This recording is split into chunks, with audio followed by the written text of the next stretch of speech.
할렐루야. 오늘 예배 자리로 나오신 여러분 모두를 환영하고 축복합니다. 오늘은 성령 강림 주일입니다. 참 우리 기독교에서는 정말 기쁜 날이에요. 교회가 탄생한 날입니다. 우리 앞에 분, 뒤에 분, 옆에 분, 우리 성령 강림 주일을 맞아서 한번 인사를 하면 좋겠습니다. 나와 있는 대로요. 날마다 성령 충만하세요. 날마다 성령님과 동행하세요. 네. 성령 충만하면 살만 납니다. 성령님과 동행하면 능력 있는 삶이 됩니다, 여러분. 여러분, 노래의 악보를 한번 상상해 보시기 바랍니다. 노래의 악보. 우리가 좀 전에 찬양팀의 인도로 찬양을 힘껏 우리가 은혜롭게 불렀습니다. 그 노래에는 악보가 있죠. 악보를 상상해 보세요. 악보는 음표로 가득 찹니다. 음표로 가득 차지만은 그 자체로는, 악보 자체로는 소리가 없습니다. 소리가 없어요. 아무리 훌륭한 곡이라도요, 연주자가 그 악보에 생명을 불어넣을 때 비로소 아름다운 음악이 됩니다. 여러분, 신앙생활도 똑같습니다. 신앙의 삶도 똑같아요. 성경 지식을 우리가 많이 알고, 그리고 교회에 오래 다니고 또 열심히 다니고 또 교회 이런저런 섬김 봉사를 많이 해도 성령이 없으면, 내 안에 성령이 없으면 우리는 악보만 들고 있는 것과 같아요. 성령님이 우리 안에 오실 때 비로소 우리의 신앙은 살아있는 음악이 되는 거예요. 할렐루야. 사도 바울이 이렇게 말했어요. 우리 함께 읽어볼까요? 로마서 8장 9절인데 누구든지 그리스도의 영이 없는 사람은 그리스도의 사람이 아니라.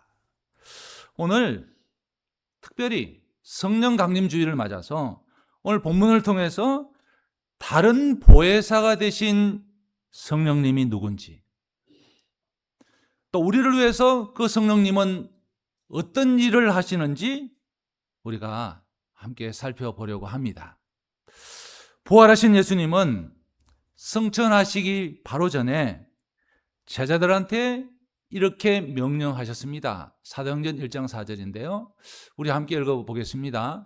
예루살렘을 떠나지 말로 내게서 들은 바 아버지께서 약속하신 것을 기다리라. 여러분, 주님께서 기다리시라고 하신 그 약속이 무엇입니까? 주님께서 기다리라고 하신 그 약속이 뭐예요? 오늘 본문 16절 말씀 우리 함께 읽어봅니다. 내가 아버지께 구하겠으니 그가 또 다른 보혜사를 너희에게 주사 영원토록 너희와 함께 있게 하리니. 보혜사를 헬라 말로는요, 파라클레토스라는 단어입니다. 파라클레토스. 이 단어는 두 단어가 모아진 합성어입니다. 자, 그 뜻은 곁에 불러온 자,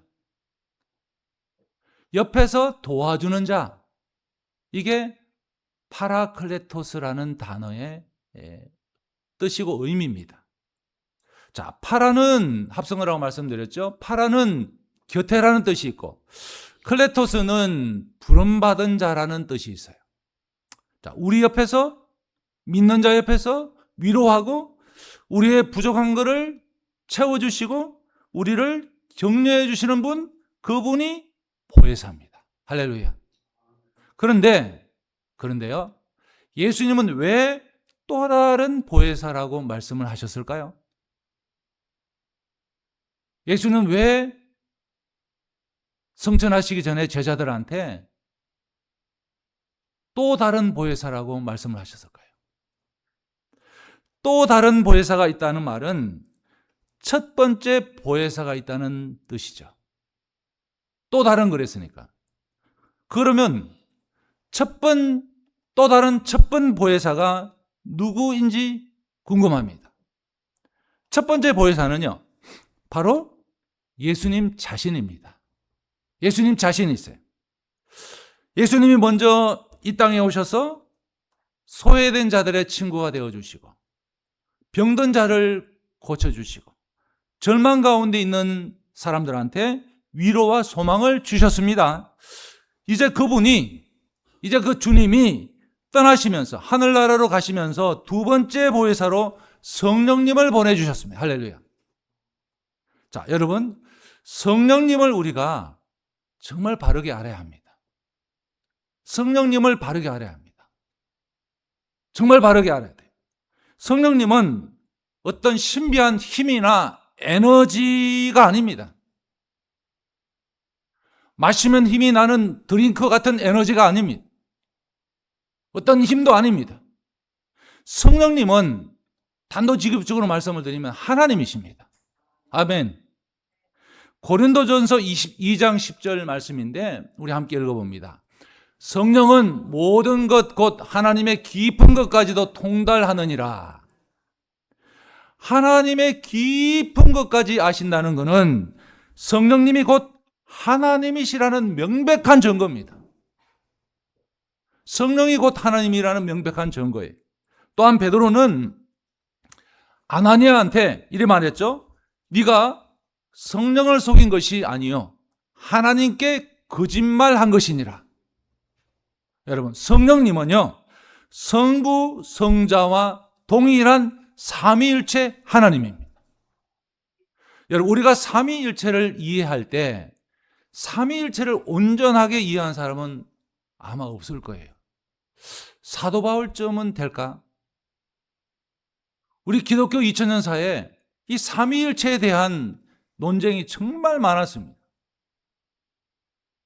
삼위일체를 우리가 이해할 때 가장 중요한 한 단어가 있습니다.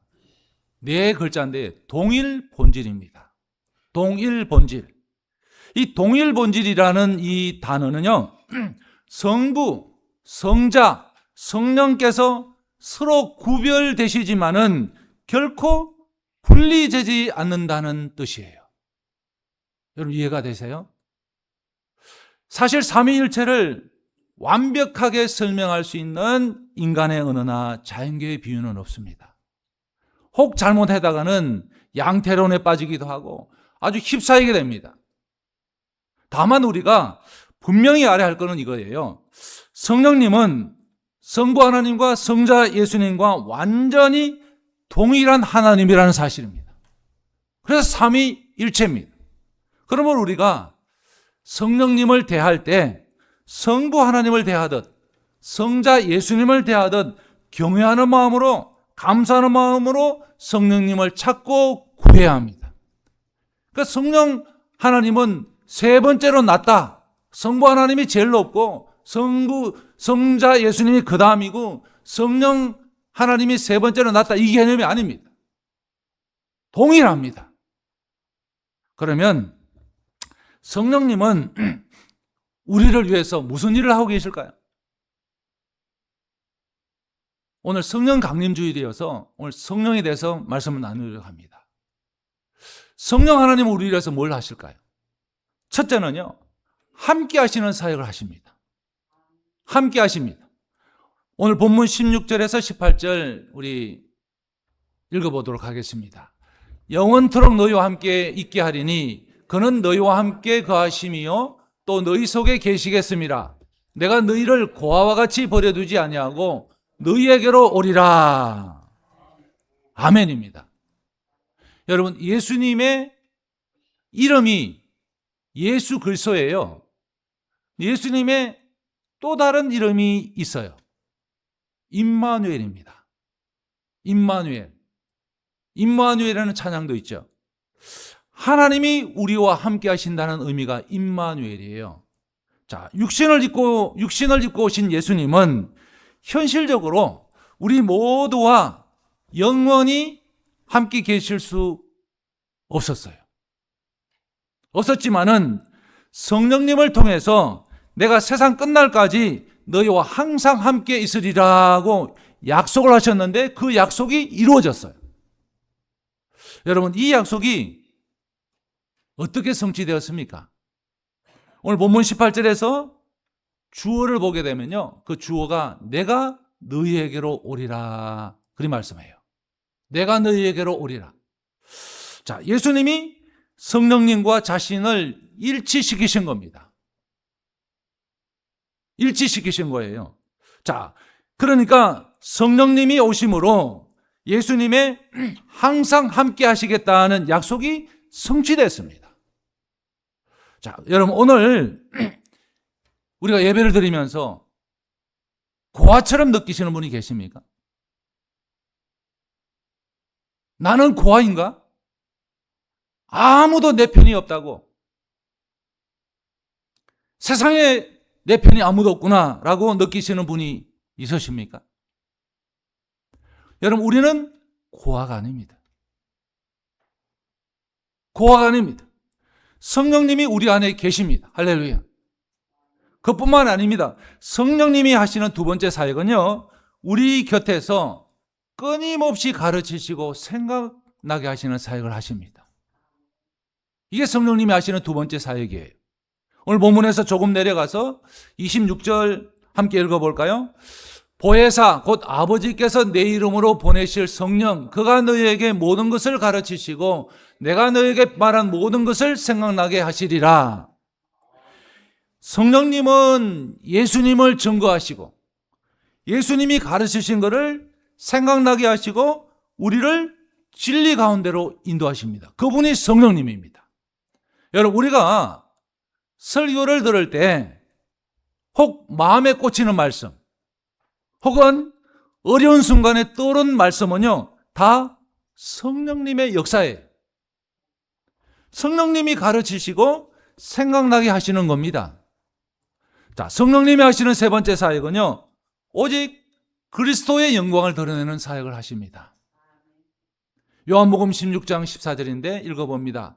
그가 내 영광을 나타내리니 내 것을 가지고 너에게 알리시겠음이니라. 성령의 역사가 나타나는 곳마다 예수님의 영광이 드러납니다. 틀림없습니다. 예수님의 영광이 드러나지 않는 것은 성령의 사역이 아니에요. 이것은 성령의 은사와 관련해서 우리에게 중요한 분별의 기준이 돼요. 성령님은 결코 자신을 드러내지 아니하시고요, 언제나 성령님은 예수 그리스도를 높이십니다. 자신을 높이는 것은 성령의 역사가 아닙니다. 성령님이 하시는 네 번째 사역은 우리를 거듭나게 하시는 사역을 하세요. 여러분, 거듭나셨습니까? 그렇다면 성령이 여러분과 함께 하시는 거예요. 요한복음 3장에서 한밤중에 예수님을 찾아온 사람이 있습니다. 니고데모입니다. 유대인의 지도자를 할 수 있습니다. 다른 사람의 눈을 피해서 한밤중에 몰래 주님을 찾아왔습니다. 그래서 하는 질문이, 주님, 사람이 물과 성령으로 나지 아니하면 하나님의 나라에 들어갈 수 없다고 주님이 말씀을 니고데모한테 했습니다. 그러니까 이것이 주님이 니고데모한테 하신 말씀인데, 거듭나다, 사람이 물과 성령으로 나지 않으면, 여기서 거듭나다에 해당하는 헬라어 말은 겟네네 아노덴이라는 말입니다. 겟네네 아노덴. 이 겟네네는 태어나다는 뜻이에요. 아노덴은 위로부터, 하늘로부터 그런 뜻을 가지고 있어요. 그러니까 그 말은 결국은 위에서부터 태어나다, 하늘로부터 새롭게 태어나다, 이 말인데, 니고데모는 그 말을 듣고, 주님의 말씀을 듣고, 그러면 주님, 사람이 넓고 나이가 많고 그러면 어떻게 다시 태어날 수 있습니까? 어떻게 다시 태어날 수 있어요? 어머니 뱃속에 다시 들어갔다 나올 수 있습니까? 이렇게 질문을 했습니다. 니고데모는 그러니까 아노덴, 즉 위로부터라는 말을 빠뜨려 버린 거예요. 잊어버리고 다시라는 뜻으로만 이해한 겁니다. 자, 여러분, 예수님이 말씀하신 이 거듭남은 육체적인 재탄생이 아닙니다. 하늘로부터 오는 영적인 탄생을 말하는 거죠. 자, 이것은 인간의 의지나 노력으로 불가능합니다. 이루어질 수가 없어요. 오직 성령의 역사로만 가능한 겁니다.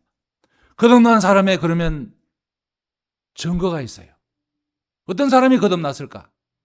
거듭난 사람의 증거는 내 삶의 중심이 나에서 주님으로 바뀐 사람입니다. 거듭나기 전에는 삶의 주인이 내 인생 핸들을 내가 잡고 있습니다. 근데 거듭나면 이 내 인생의 핸들을 주님께 양도해버립니다. 바뀝니다. 전에는 육체의 욕심을 따라 살았습니다. 내게 필요한 것만을 구하며 살았습니다. 이제는 거듭난 이후에는 하나님의 영광을 위해서 삽니다. 거듭난 사람의 증거예요. 거듭나면 그래서 그 사람의 삶의 가치가 바뀌어요. 삶의 목표가 변하게 됩니다. 그 사람이 거듭난 사람입니다. 자, 성령님이 하시는 5번째 사역은 우리를 위해서 간구하시는 사역을 합니다. 우리를 위해서. 여러분 참 든든하고 기분이 좋죠. 누군가 나를 위해서 기도한다. 누군가 나를 참 알게 모르게 도와준다. 얼마나 든든합니까? 근데 그것이 하나님이래요. 성령 하나님이래요. 로마서 8장 26절 27절 읽어봅니다. 이와 같이 성령도 우리의 연약함을 도우시나니 우리는 마땅히 기도할 바를 알지 못하나 오직 성령이 말할 수 없는 탄식으로 우리를 위하여 친히 간구하시느니라.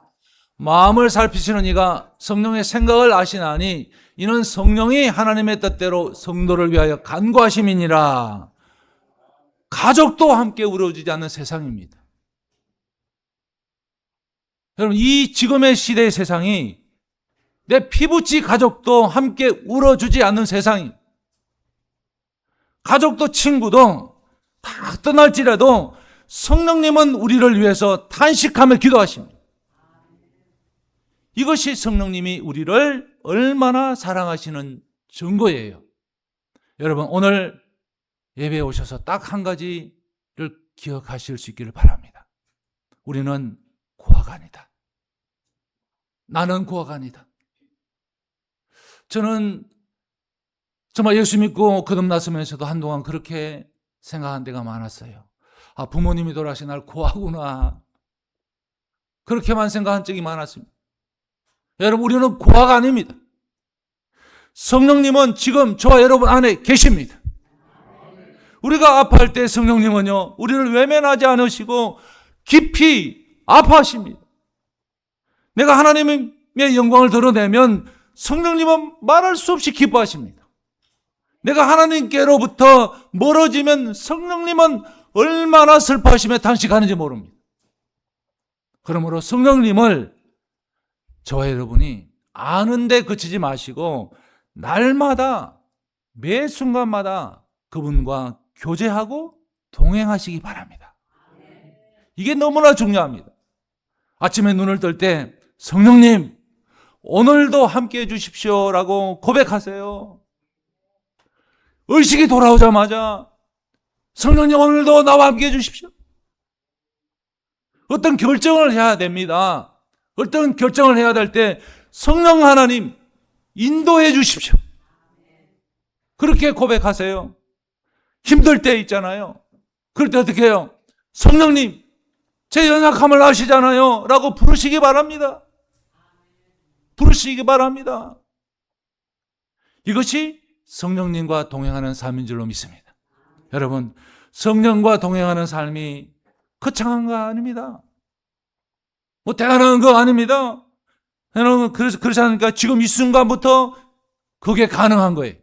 오늘 예배를 마치시고 친교하시고 집으로 돌아가신 차 안에서 이렇게 고백할 수 있습니다. 성령님 오늘 말씀 참 감사합니다. 그렇게 고백할 수 있습니다. 내일 아침 눈을 뜨는 순간에 성령님 오늘 하루도 함께해 주십시오. 그리고 이번 주 어떤 결정을 앞두고 계십니까? 혼자 고민하지 마세요. 성령님 어떻게 해야 합니까? 인도해 주옵소서. 관계 때문에 힘드세요? 관계 때문에 힘드시냐고요? 그러면 성령님, 저 힘듭니다. 힘듭니다. 아시죠? 아시죠? 이것이 성령님과 동행하는 삶인 줄로 믿습니다. 특별한 사람만 하는 게 아닙니다.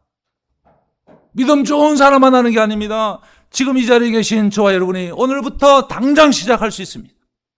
성령님이 우리 말을 기다리세요. 여러분의 말을 기다리십니다. 우리가 부르면 반드시 응답하십니다. 여러분 제발 좀 성령님을 불러주세요. 여러분 생각해 보세요. 성령님이 우리 안에 계세요. 지금 여러분 안에, 저 안에 계시는데 내가 성령님께 말을 걸지 않는다면 얼마나 안타까운 일입니까? 얼마나 안타까워요. 마치 부모님이 집에 계세요. 엄마도 있고 아버지도 계세요. 근데 자녀가 아무 말도 하지 않고 혼자 방에서 끙끙거리면서 앓고 있다. 문 닫고 있다. 하루 온종일 얼굴도 못 본다. 한번 생각을 해보세요. 부모님은 그 자녀들을 위해서 도와주고 싶잖아요. 이 녀석이 뭐가 어디 아픈지, 무슨 고민이 있는지 알 길이 없잖아. 말을 안 하니까. 근데 자식은 문을 열지 않습니다. 자식은 문을 열지 않아요. 성령님이 바로 그러신 거예요. 지금 우리 안에 계시면서 우리가 성령님을 부르시기를 기다리고 계세요. 기다리고 계십니다. 오늘부터 성령님께 여러분 이거 하나 하시기 바랍니다. 말을 거시기 바랍니다. 말을 좀 하세요. 어서 말을 해. 노래 있잖아요. 어서 말을 해. 그것이 성령님과 동행하는 삶의 시작인 줄로 믿습니다. 날마다 성령 충만한 삶을 살아가시기를 바라고 축복합니다. 기도하겠습니다.